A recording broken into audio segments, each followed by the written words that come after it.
Mon invité de la semaine est Xavier, un de mes anciens clients qui m'a contacté en 2016 pour que je l'accompagne dans son projet de reconversion professionnelle. Il était dans l'industrie du jeu vidéo et était programmeur. Je l'ai donc aidé à confirmer son idée qu'il avait déjà au fond de lui en lui proposant de travailler sur les axes qui allaient lui permettre de faire naître son projet. Entre-temps, il a quitté la France pour le Canada, et plus particulièrement Montréal, et a récemment mis fin à sa carrière dans l'industrie du jeu vidéo pour créer sa propre maison d'édition. Ce qui lui permet de lancer son propre projet de BD qui est à l'heure où je vous parle en collecte de financement participatif sur Ulule, dont vous trouverez le lien d'ailleurs dans la description. Il a fait une présentation vraiment géniale de son projet. Je vous incite à aller voir directement et à le soutenir aussi son projet directement sur la plateforme Ulule, dont je le répète, vous trouverez le lien dans la description. En attendant, je vous propose d'écouter comment lui est venu ce projet et son cheminement qui lui a permis de passer de sa vie de salarié à sa nouvelle vie d'entrepreneur, dessinateur, bref, de créateur. Enjoy. Je m'appelle Xavier Crespo, j'ai 43 ans. J'ai travaillé dans les jeux vidéo pendant 18 ans en tant que programmeur. Et là, je viens de me reconvertir depuis plusieurs mois en tant que dessinateur et je viens de lancer ma bande dessinée sur la plateforme de financement participatif Ulule. Donc voilà, une nouvelle aventure commence. Alors, est-ce que tu voudrais resituer les faits? Comment est-ce qu'on a été amenés tous les deux à se rencontrer? Ah, bien sûr, que de souvenirs. C'était il y a maintenant 4 ans, 4-5 ans, où j'étais donc programmeur dans les jeux vidéo et j'avais envie de créer une bande dessinée. J'avais ce projet en tête depuis très longtemps, mais c'était un projet personnel et j'arrivais pas à sauter le pas. Donc je t'ai contacté pour en discuter et que tu me coaches là-dessus. Et voilà, c'est comme ça que ce projet personnel est devenu plus concret. Tu m'as donné beaucoup de conseils, tu m'as permis de sortir de ma coquille, de rendre ce projet plus concret pour moi et me rendre compte que il était viable et que je pouvais en parler autour de moi, en fait. Voilà. Ouais, je me souviens qu'à l'époque, tu te posais énormément de questions sur ta transition professionnelle. Donc, on l'avait travaillé pour savoir d'où est-ce que tu partais, où est-ce que tu voulais aller. Et Oui, donc là, comme tu l'as dit, c'était il y a 4-5 ans à peu près. Donc, qu'est-ce qui s'est passé entre-temps? entre-temps, ben, j'ai contacté des dessinateurs déjà, hein, comme tu m'avais conseillé de le faire pour justement m'aider. J'ai contacté plusieurs dessinateurs, 3-4. De cet échange déjà, ça m'a permis de me rendre compte que même des professionnels de la bande dessinée appréciaient mon travail et le trouvaient très professionnel. Donc déjà, ça m'a fait énormément de bien, de me rendre compte que mon projet était bien, tout simplement. Et après, je me suis expatrié au Canada. Donc ça a mis quand même, ça a mis un peu le projet en pause parce qu'il a fallu se concentrer sur toute la famille qui déménage, qui va dans un nouveau pays. Je continuais bien sûr mon métier de programmeur dans les jeux vidéo. Et en parallèle de ça, je commençais à travailler sur le projet pour savoir comment je pouvais le sortir euh, et le financer. Mhm. Donc, ton projet, c'est celui qu'on va voir là tout de suite maintenant. Donc, voilà, c'est celui-ci, c'est cohabitation. C'est Ok. ça. Donc tu voudrais nous en parler là par rapport à ce projet, en fait, comment il a fait pour voir le jour? Puisque je me souviens que tu m'en avais déjà parlé, tu avais déjà fait une première ébauche il y a plusieurs années de ça. Tout Et, à et qu'est-ce fait. qui, et qu'est-ce qui s'est passé en fait par rapport à ce projet, dans la naissance de ce projet? C'est un projet de très longue date en fait, je commençais déjà à ébaucher les 1ers personnages de cette bande dessinée quand j'étais adolescent. J'avais envie de raconter mes propres histoires de bande dessinée. J'étais un gros fan de comics, de bande dessinée et de manga. Et c'est au fil des années où je me suis rendu compte que ce projet prenait de l'ampleur et que j'avais envie d'en faire quelque chose de plus abouti. Heu Mhm. et heu et donc voilà, au bout d'un moment, je me suis rendu compte qu'il fallait que je le sorte, que je pouvais pas le garder que pour moi. J'ai décidé de le proposer à des éditeurs Ouais.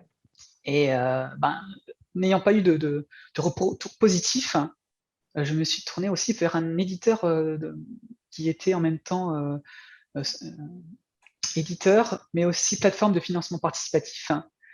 Et eux, ils ont eu un bon retour, ils m'ont donné des conseils sur aussi, ce qui n'allait pas, et ça m'a permis de le peaufiner. Et après, avec eux, j'ai commencé à travailler justement tout ce qui était, comment le sortir, quelle communauté. Et là, cet éditeur a fermé ses portes, mais tout le travail que j'avais fait avec eux, je me suis dit: Maintenant je peux aller sur une autre plateforme de financement participatif», parce qu'en effet, c'est un moyen de communiquer et de proposer, mon œuvre et de toucher directement, les lecteurs, et ça, c'est Mmh. quelque chose en effet qui m'a beaucoup plu. C'est-à-dire que je peux leur proposer et avoir tout de suite leur retour, voir tout de suite si ça leur plaît, si ça leur plaît pas, et ça, c'est un truc qui m'a beaucoup poussé à aller vers ce genre de plateforme. Mmh. Et alors, donc ils t'ont fait tes retours, enfin leurs retours, et puis Mmh. finalement, vous avez décidé de créer votre propre maison d'édition? Oui, c'est ça, c'est que, vu que l'éditeur avec qui on était en contact a fermé ses portes et que les autres, n'étaient pas intéressés, heu, avec ma femme, on a décidé de créer notre propre maison d'édition Mmh mh. pour, s'éditer, et en association avec Ulule, d'avoir la finance pour éditer. Donc, ça, c'est très agréable de pouvoir, prendre en main entièrement, son projet, mais sur tous les aspects. C'est-à-dire, oui, je suis le dessinateur et le créateur, donc tout ce qui est le côté artistique, scénario, mais aussi, tout ce qui est le côté, communication, heu, contact avec la communauté. Ça aussi, c'est moi, avec ma femme, on a tout fait, et c'est vrai que c'est quelque chose de très agréable de porter, tout ça, de ses propres mains. Mmh. Et ça t'a pas découragé, les retours qu'ils t'ont fait? Enfin, le fait que tu aies eu des refus ou, d'ailleurs, c'était des maisons d'édition, françaises ou canadiennes? Française, C'était française, ouais? OK. c'est des maisons d'édition françaises. Alors bien sûr, ça m'a pas découragé, mais c'est vrai que ça peine un peu. On se dit: «Ah ben Mmh mince, mh. est-ce que», ça m'a pas découragé, mais ça m'a permis de me remettre en question. Ouais. C'est-à-dire la 1re fois que j'ai pris contact avec eux, c'était pas le produit c'était pas le produit, la bande dessinée qui est là maintenant, et c'est vrai que, je me suis remis en question. Est-ce que je voulais continuer là-dedans? Mmh mh. Est-ce que la bande dessinée me plaisait? Heu, j'ai pas hésité à prendre des avis de personnes, plus professionnelles dans le milieu de la bande dessinée, et là, j'ai mieux compris ce qui manquait à ma bande dessinée. Je me suis rendu compte qu'au niveau graphique, il y avait des petites choses qui n'allaient pas. Au niveau du scénario et du fond, il y avait des choses que je voulais atteindre et qui n'étaient pas encore atteintes. Donc là, après ces remises en question, et je me suis attelé à une version qui me plaisait à 100, où là où je me suis dit: «Je ne je serai intransigeant vers moi-même et vers mon œuvre. Je ferai plus de, comment dire? Je mettrai et je ferai pas des choses moins bien, en m'en rendant compte. Je ferai tout à 100, et pour en être satisfait déjà, il faut que moi je sois satisfait, et là ça a bien marché. Ouais. Là ça a bien marché et je suis très content du résultat. Ouais, parce que là, bon, pour l'instant, c'est plutôt encourageant parce que, vis-à-vis de la plateforme Ulule, là, tu as dépassé, tes objectifs en combien de jours? En 3 jours.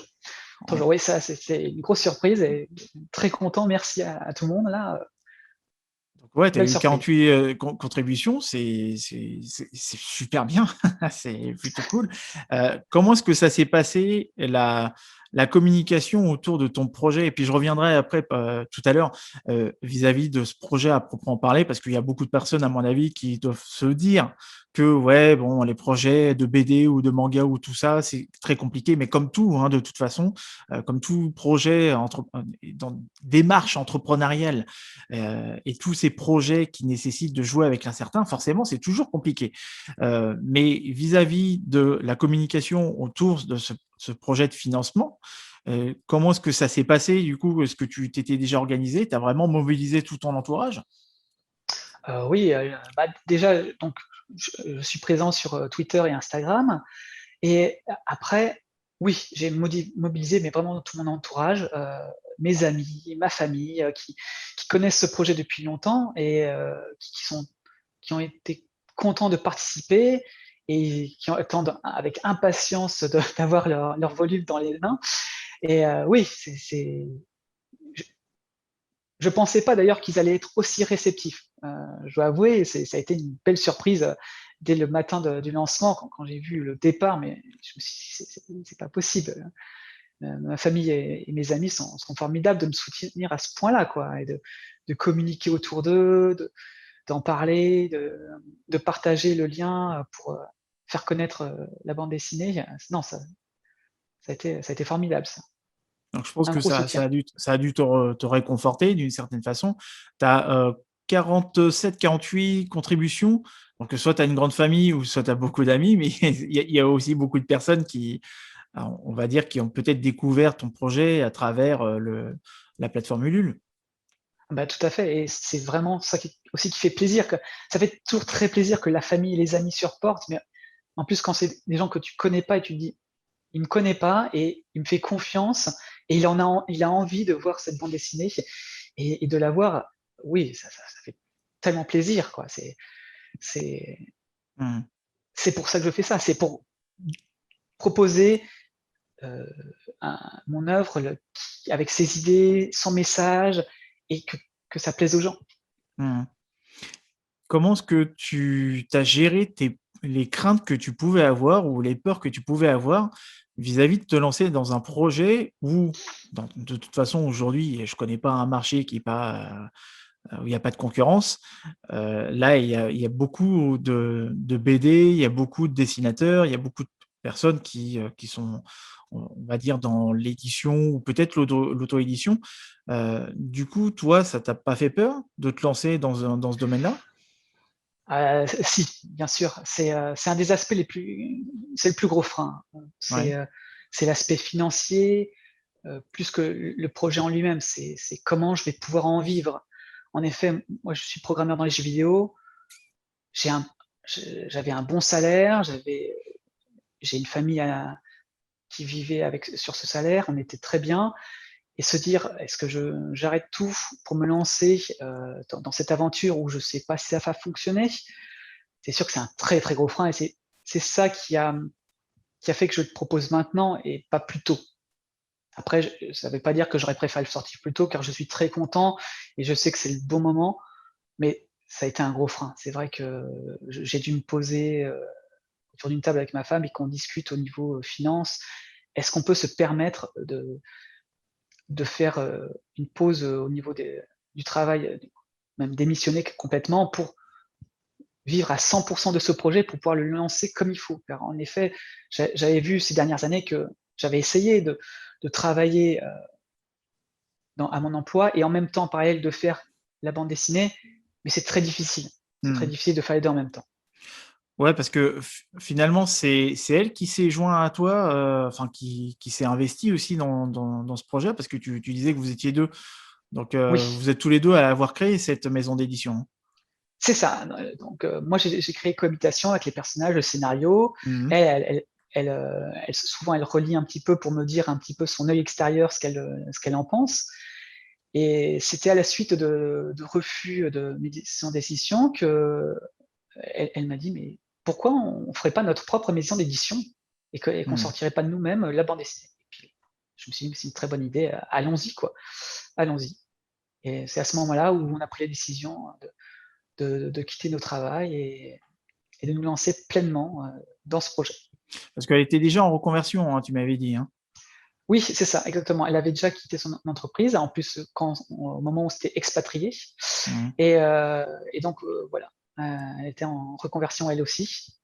Donc là-dessus, on a eu de la chance d'être à peu près au même niveau, au niveau des professionnels et de pouvoir se lancer à plein temps là-dessus. Ça a été vraiment une aubaine.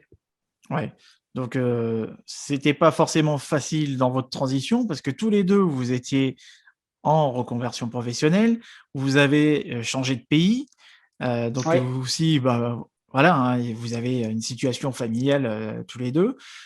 J'insiste, enfin j'insiste, je précise, on va dire, ce point-là, parce qu'il y a des personnes qui vont aussi se mettre des freins dans leur projet de reconversion parce qu'ils se disent, voilà, je ne pense plus que pour moi, je pense pour deux, pour trois, pour quatre, pour plusieurs personnes dans ma famille. Il y a beaucoup de personnes, je sais qu'il y a des gens qui vont se freiner dans un projet passion ou un projet qui leur correspond vraiment et ils vont se dire, bah, je vais jamais pouvoir en vivre ou ça à quoi bon ou mais voilà, donc vous, vous êtes réfléchi enfin, vous êtes posé pour réfléchir et vous vous êtes posé la question de votre capacité d'hibernation, c'est-à-dire votre sécurité financière ou le matelas que vous pouvez, Exactement, on va dire, tout à fait. qui sera suffisamment, confortable et à une certaine durée. Donc là, vous vous êtes fixé un objectif, de combien de temps avant de pouvoir réajuster ou de vous dire: «OK, ça marche» ou «Ça marche pas»? Là, ça dépendra de cette campagne. Mmh. Cette campagne là, elle est à 100 financier, c'est-à-dire que là, le projet, il sort, c'est-à-dire que les gens qui investissent dedans auront Ouais. leur bande dessinée. Après ça veut pas dire que nous, on va en vivre. Ça veut dire que ceux qui investissent auront leur bande dessinée et toutes les contreparties qu'on propose, c'est assuré, c'est garanti. Par Mmh. contre, nous, pour l'instant, à 100 on peut pas en vivre. Il faut attendre des paliers bien supérieurs pour en vivre. À chaque palier 200, 300 on va débloquer des choses pour les contributeurs. Chaque palier, les contributeurs sont récompensés. Mais nous, on ne peut pas en vivre tout de suite. Il faut vraiment que la communauté soit super mobilisée, qu'on dépasse les objectifs pour qu'on puisse en vivre. Et c'est à ce moment-là, à la fin de la campagne, en fonction de l'objectif atteint, que là, avec ma femme, on va se dire, voilà, voici, pendant un mois, on a proposé notre œuvre, on a tout mis nos efforts dedans, voyons la réception. Si la réception est excellente et qu'on peut en vivre encore un an, et ben on Mmh. continue comme ça parce que c'est la première œuvre et on a d'autres choses à proposer. On a déjà en tiroir, là c'est le premier tome de Cohabitation, donc il y a le deuxième qui est déjà au brouillon, Mmh mh. mais on a aussi on va pas s'arrêter à cette bande dessinée. On a déjà d'autres bandes dessinées et des livres déjà prévus. On a une bande dessinée plutôt un livre jeunesse en fait, pour, qui est sur un autre public. Et on a aussi des livres plutôt adultes avec des sujets très développement personnel, tout en offrant de l'évasion. Et donc ça, on a des projets pour la suite. Après, est-ce qu'il y aura une suite? Ça va vraiment dépendre de ce financement, de ce départ. Mmh.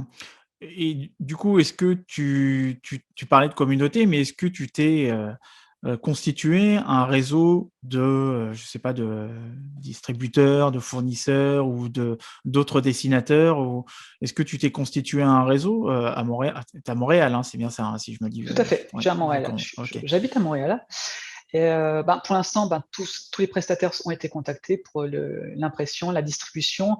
Après, voilà, essentiellement, c'est, pour l'instant, heu, je mise tout vraiment sur, la communauté, sur le partage, sur les réseaux sociaux. Heu, Mmh.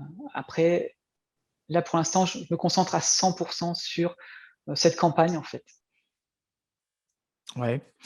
Et ton projet, vous l'avez mûri, donc vous avez réfléchi et donc, il y a à peu près, tu parlais de voilà 4-5 ans entre le moment où tu as pris la décision de te dire: «OK, je vais apporter un changement dans ma vie professionnelle et qu'il est important que je fasse vivre ce projet professionnel» et entre 4-5 ans, tu vois, en fait, je te parle je voudrais voir avec toi si, tu pourrais nous en parler un petit peu plus du cheminement parce que, tu vois, il y a beaucoup de personnes, comme je te disais tout à l'heure, il y a beaucoup de personnes qui pensent que la reconversion professionnelle, ça se fait en un claquement de doigts, qu'il suffit juste de savoir dans quelle direction aller, on a la destination et puis c'est bon. Non, non, en fait, ben, projet, professionnel et encore plus la reconversion professionnelle, là, tu es dans une démarche entrepreneuriale et la Oui, reconversion professionnelle, j'ai tendance à dire aussi que c'est une démarche entrepreneuriale parce que tu es amené tout à fait. à faire face à l'incertain, à, poser des prévisionnels autour de tes actions, des résultats que tu vas pouvoir, avoir et puis réajuster au cas où, il se passe pas ce que en tout cas ce que tu où tu arrives pas à atteindre les résultats, attendus. Donc, ton cheminement, qu'est-ce qui a fait que, parce qu'en plus de ça, il y a la crise sanitaire, tu vois, il y a des personnes qui vont se dire, oui, mais c'est jamais le bon moment. C'est comme les enfants, tu vois, c'est jamais le bon moment pour en Exactement. faire, mais pourtant, ça ne nous empêche pas d'en faire. Et en plus, avec la crise sanitaire, il y a énormément de personnes qui vont se dire, ouais, mais non, c'est pas le bon moment, c'est pas le bon moment. Tu vois, de toujours repousser indéfiniment, indéfiniment. Tout à Toi, fait. comment est-ce que ça s'est passé, ta réflexion et la préparation de ton projet en amont? Alors, bah, donc je vais reprendre depuis donc comme tu disais pour les 4 dernières années, ben, déjà donc une fois que j'avais pris la décision et que je t'avais contacté, donc c'était pour mettre les choses, en place et en fait, dans la société où j'étais en France, de jeux vidéo, mon équipe a été supprimée. Donc on s'est retrouvé un petit peu, sans emploi, mais l'entreprise nous a proposé bien sûr de nous, proposer d'autres postes dans d'autres filiales et c'est là où j'en ai profité, pour partir à Montréal dans un autre poste, toujours dans cette société, mais à Montréal. On avait envie de bouger avec ma femme, donc on en a profité pour s'expatrier à Montréal avec toute la famille, euh, avec les enfants. Et forcément, ça a mis un petit peu en pause ce projet. Donc ce Mmh. projet qui commençait à être concret, parce que je voulais partir, mais on l'a mis en pause et on est venu ici. Moi, j'ai continué dans, dans mon métier de programmeur. Le fait d'avoir changé de société, d'être venu au Canada, ça a redonné un peu de sang neuf. Mais toujours en ayant en tête ce projet.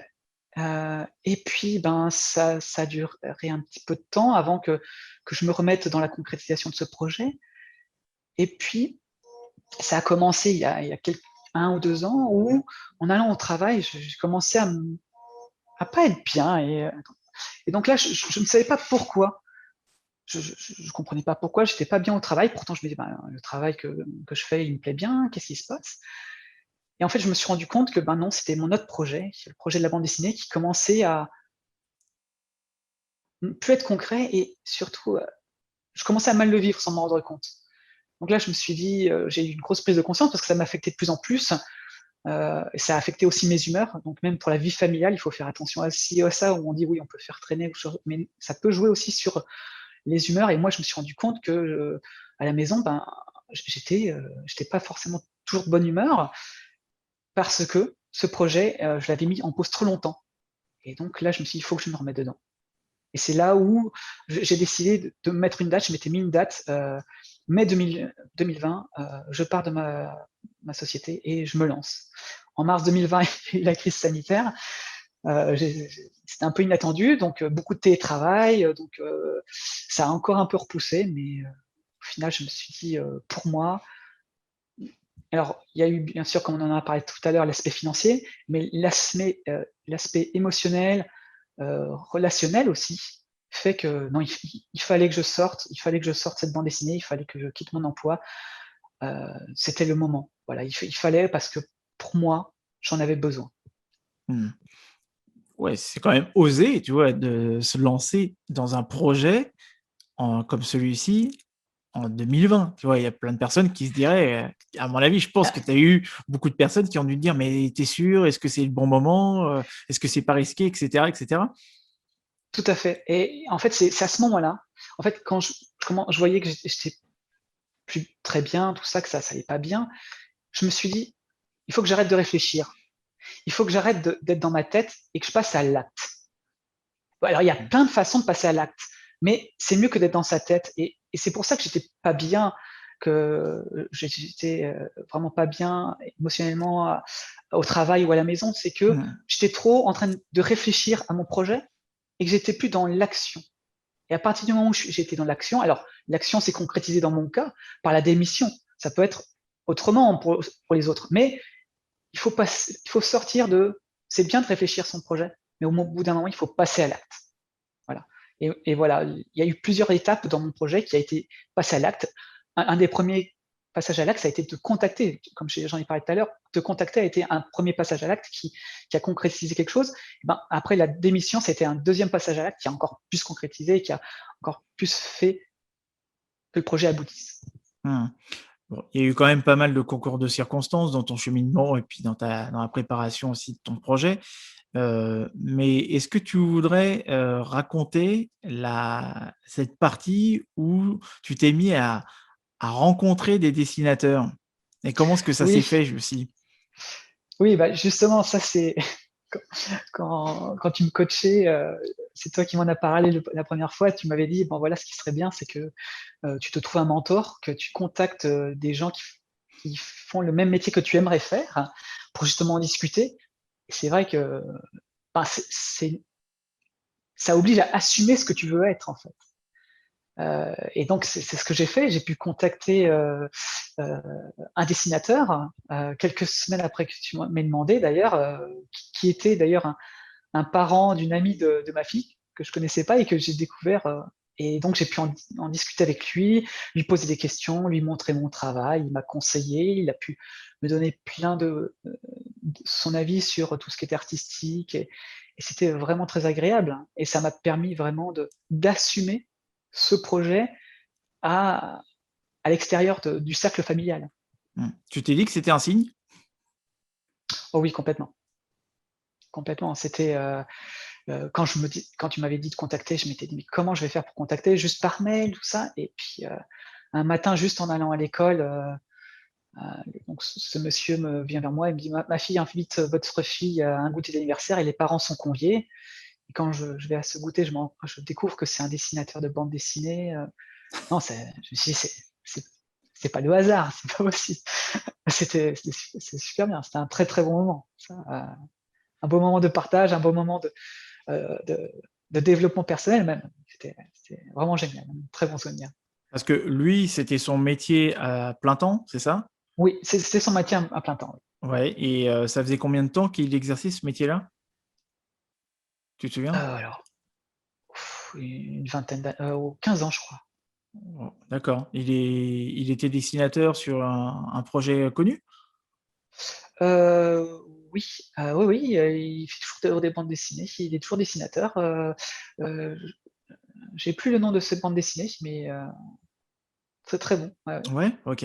C'est Heu, en fait, je te pose ces questions-là parce que tu as eu d'une certaine façon et là, tu t'es rendu compte, tout naturellement qu'une rencontre, tu sais jamais jusqu'où ça peut t'amener et c'est ça qui est bien et en plus, tu as eu d'une certaine façon un exemple de réussite qui était à ta portée. Enfin, tout à de fait. réussite.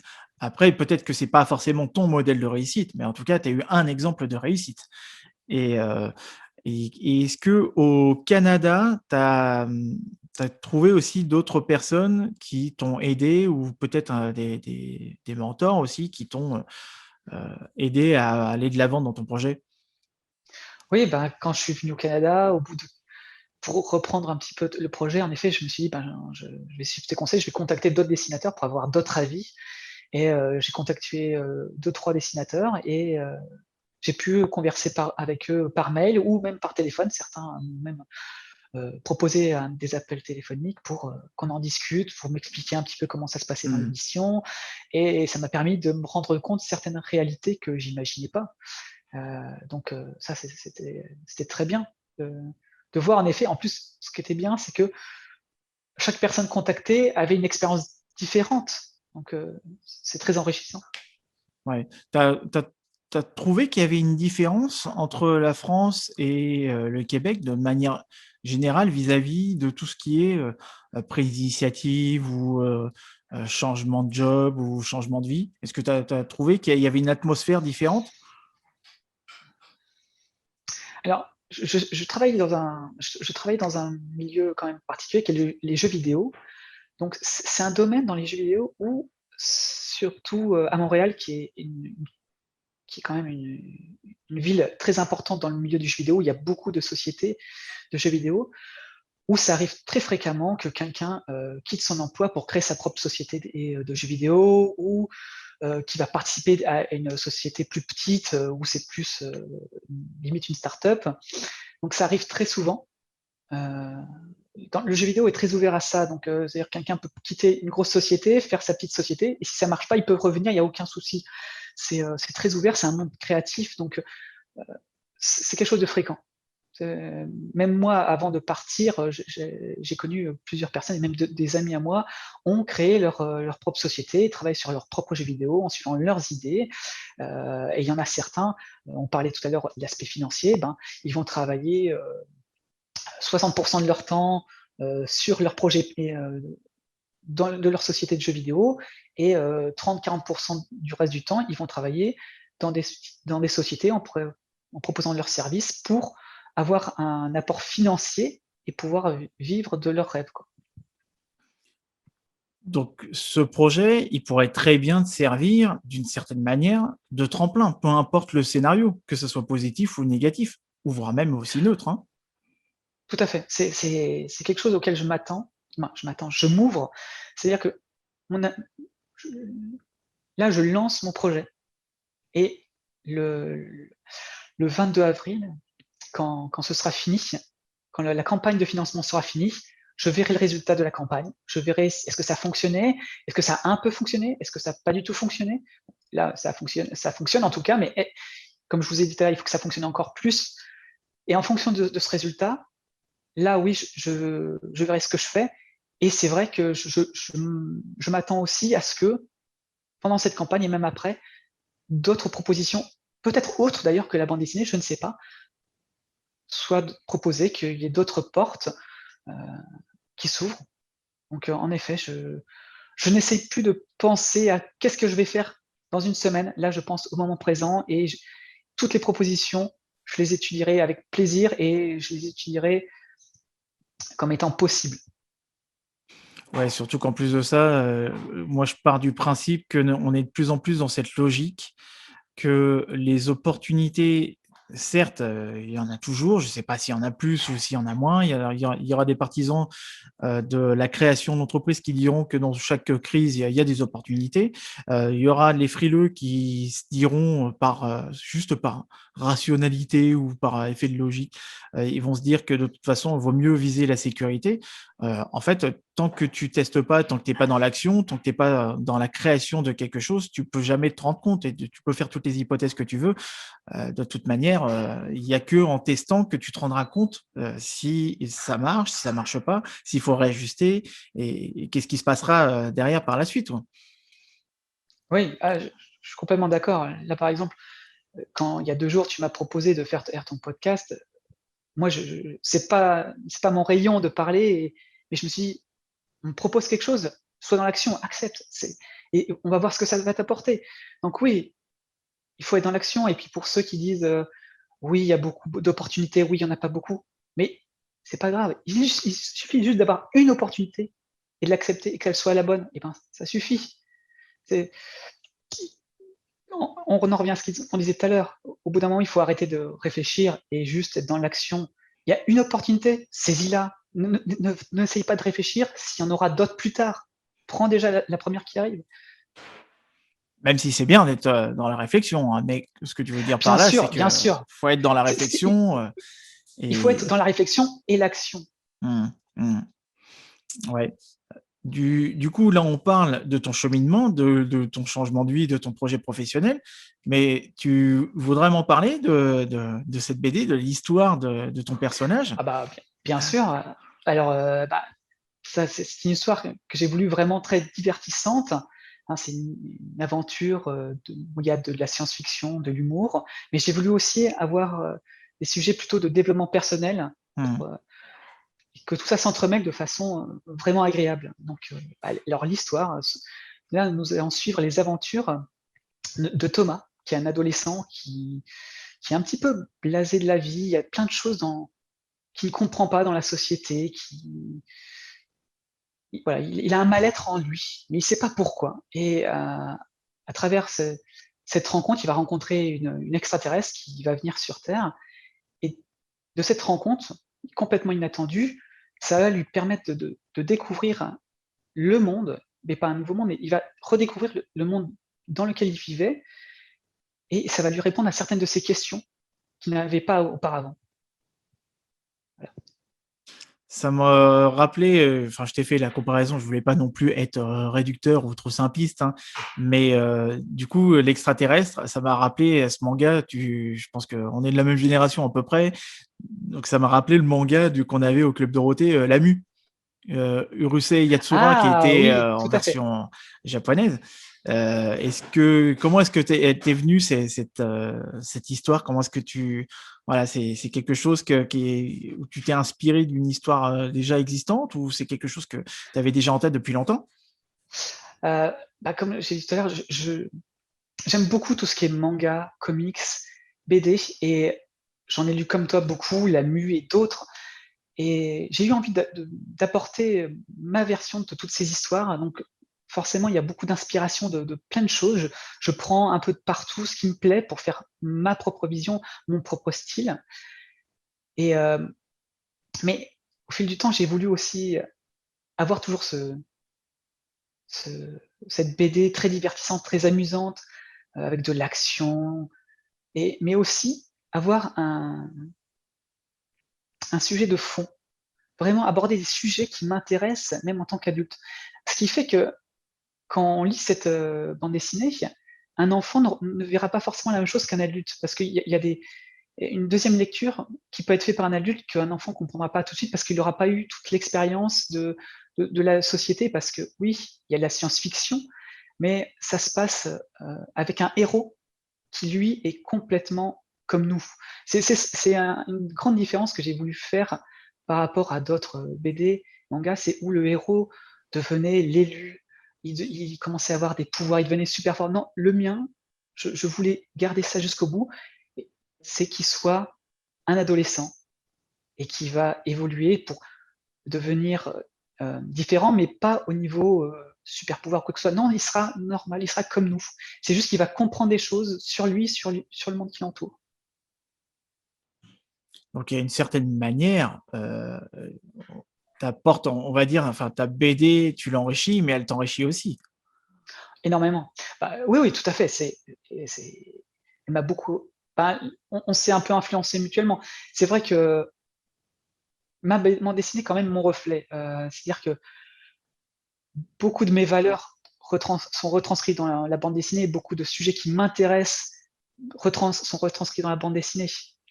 Et, et elle m'a beaucoup apporté moi-même sur mon développement, parce que, comme on a parlé, avec tout ce cheminement, tout ce projet, ça m'a beaucoup apporté. Il a fallu que je sois persévérant, il a fallu que j'apprenne à communiquer avec les autres, avec la communauté, avec les gens, que j'apprenne à être un peu plus expansif, car je suis de nature quand même assez timide, mais j'ai appris justement à devenir plus expansif.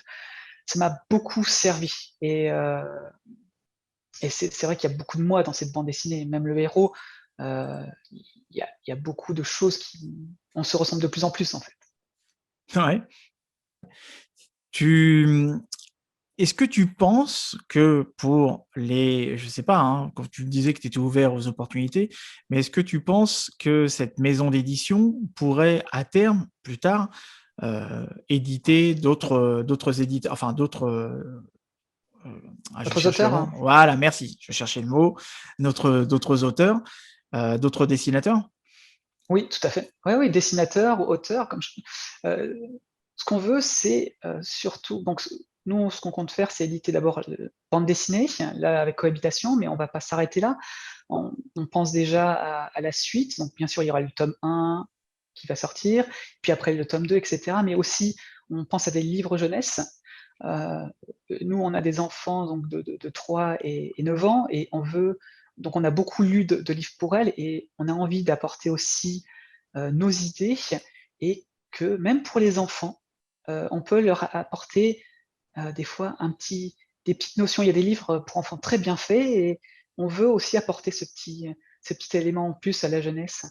Et Mmh. aussi, on veut aussi diversifier dans, les romans pour un public plus mature, avec des histoires de développement personnel, heu, plus propices à l'éveil de soi, et cetera, mais toujours avec un un côté divertissant. C'est pour ça d'ailleurs que notre ligne éditoriale qu'on a choisie, c'était, se divertir et s'éveiller.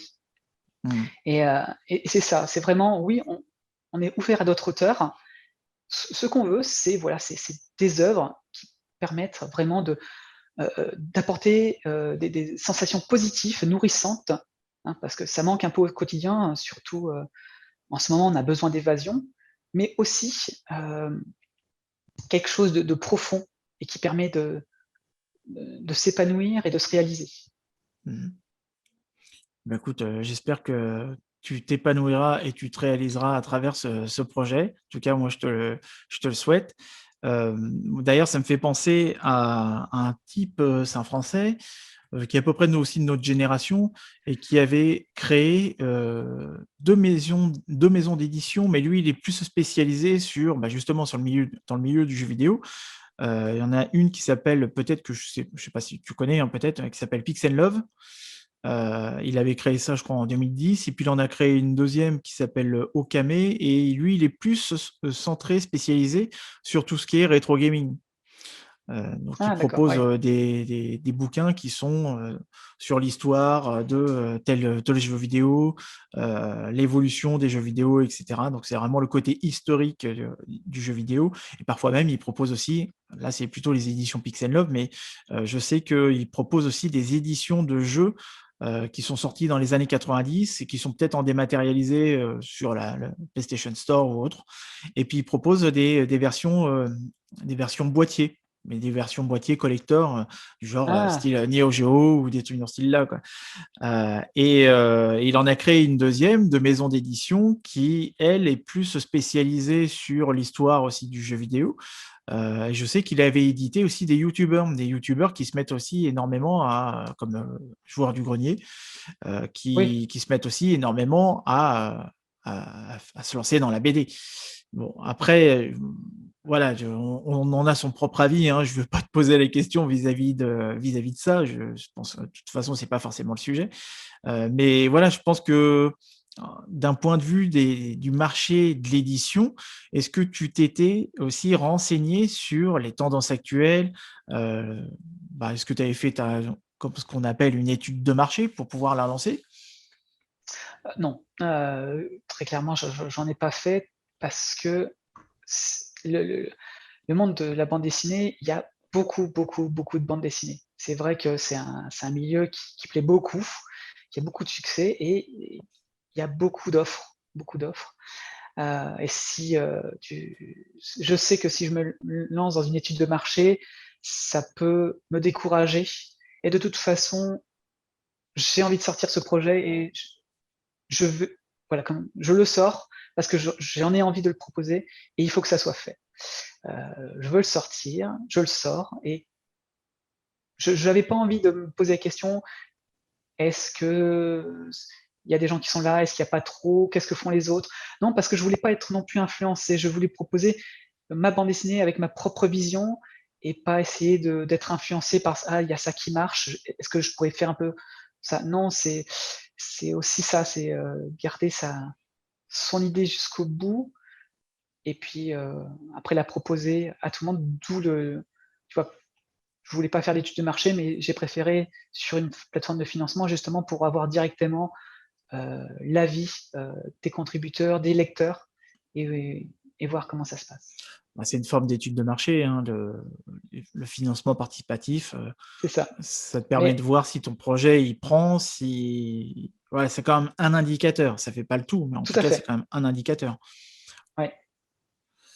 Ouais et ben, écoute, en tout cas, moi, je trouve ça top, c'est super. Enfin, je suis content depuis le temps aussi parce qu'on était quand même restés en contact. Moi, j'ai tendance aussi à Tout à rester en fait. contact avec les personnes, que j'accompagne. C'est super en tout cas. Moi, je trouve que c'est génial. Je suis en train de lire en même temps là, je suis en train de balayer là, parce que pour ceux qui nous écoutent, sur le podcast, bah, nous il y a la version vidéo sur YouTube, où je suis en train de projeter mon écran avec, les différents screenshots, les extraits de la BD. Enfin, voilà, enfin le projet, il voit le jour et ça, c'est top et ça, c'est génial. Après, bon, je te posais la question aussi vis-à-vis de l'étude de marché parce que je sais que à Montréal, voilà, pour y avoir vécu et pour adorer cette ville, je sais que, j'avais échangé avec pas mal de personnes qui m'avaient lancé cette idée que au Canada, principalement au Québec et surtout à Montréal, que la prise d'initiative et que la création étaient beaucoup plus favorisées et valorisées qu'en France. Je me souviens d'un type qui avait lancé, lui, son propre resto. Donc là, voilà, en ce moment, il doit être fermé, le pauvre, je pense, hein. Ça se passe comment d'ailleurs à Montréal? Tout est fermé aussi, c'est comme chez nous? Bah, il y a ça doit être pas mal ressemblant à la France. Il y a encore des restaurants ouverts, mais c'est du à emporter. Certains centres commerciaux sont quand même ouverts. Mmh. Heu, après, il y a aussi un couvre-feu. Ouais, Mais bon, ça, on on fait avec. On a appris avec à vivre avec, en espérant que ça continue pas trop longtemps. ouais. Bon, tu vois, ce que je te disais tout à l'heure, tu te lances pas dans un projet d'ouvrir un restaurant. C'est sûr que là, en ce Oui, moment, ah bah, c'est sûr, là, ça aurait été un petit peu non, compliqué. c'est Heu, difficile. mais est-ce que tu as été aidé aussi pour, se lancer dans ton projet ou est-ce que tu as des personnes qui t'ont accompagné? Hormis Pour, moi, il y a 4 5 ans, hein, mais là, par oui, rapport bien à sûr.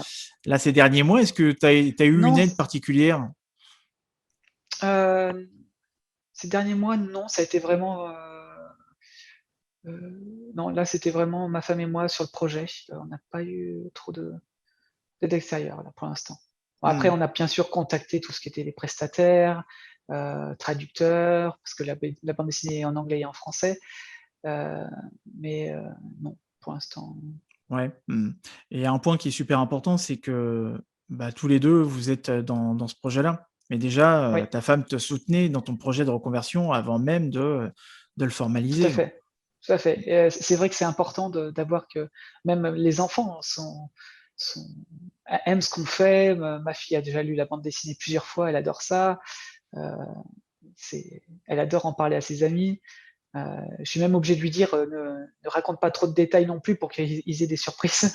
Heu, Ouais. Mmh. donc oui, c'est sûr qu'avoir un environnement familial, qui va dans notre sens, ça aide beaucoup. Mmh. Bah, écoute, en tout cas, moi, je te souhaite le meilleur. Heu, où est-ce qu'on te retrouve? Où est-ce qu'on retrouve ton projet? Donc sur Ulule, OK, mais tu disais que Alors tu étais sur Twitter et puis aussi tout à fait. Sur, donc ben, tous les liens sont sur ma page à la fin de ma page de ulule.com, /cohabitation, il y a tout. Il y a, mmh, donc mon YouTube, mon Twitter, Instagram et notre site internet, mxedition.com et donc là-dessus, bon, bah, top, génial. Et ben, écoute, je te souhaite une très bonne réussite. Je et ben, touche du merci. bois en tout cas, pour la suite et puis, bah, on se retient au courant et peut-être même aussi, je t'inviterai à repasser, dans le micro, enfin à mon micro, dans quelques mois ou 1 an Eh ou ben, 2 écoute, ans ou avec 3 ans. En tout cas, plaisir. ça sera super, ça sera une très bonne expérience, à raconter au micro. En tout cas, ça me fera super plaisir. Je te Bah, remercie moi de ton aussi. passage et puis, bonne Merci réussite pour la Jordan. suite. Merci. Je t'invite tout de suite à rejoindre le mini-programme que je viens de créer de 7 jours pour te permettre de prendre un nouvel envol dans ta vie. Tu vas avoir accès chaque jour pendant 7 jours au mini-cours du jour au format vidéo et texte, un mini-exercice pour t'aider à avancer, l'accès à la communauté, un témoignage inspirant pour te booster. Voici le programme, tu peux t'y inscrire maintenant. A tout de suite.